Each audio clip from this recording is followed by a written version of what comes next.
जाई। छोड़ के दुनिया, छोड़ के दुनिया तोहसे दूर बहुत चल जाई।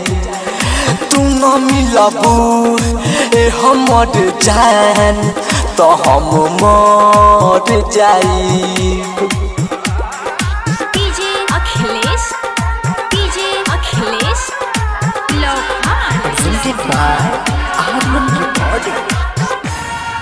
हम ना जननी ए हमर रानी दिलावा तोड़ देबू। हमरा हंसते आँखिया में अतना लोड़ देबू। हम ना जननी ए हमर रानी दिलावा तोड़ देबू। हमरा हंसते आँखिया में इतना लोड़ देबू।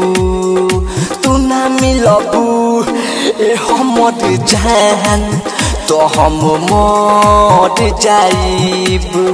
तू ना मिलबू ए हमर जान तो हम मर जाइब।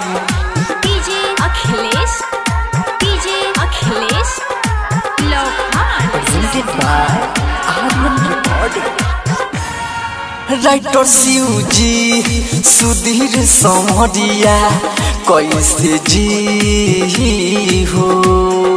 राहुल रसीला जहर जुदाई कैसे पी हो।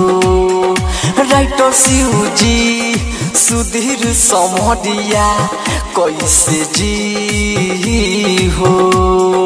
राहुल रसीला जहर जुदाई के कैसे पी हो।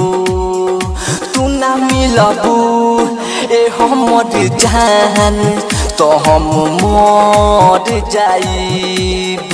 तू ना मिलबू ए हमर जान तो हम मर जाइब। Recording by Aryan digital recording studio, Amod Damar बाजार।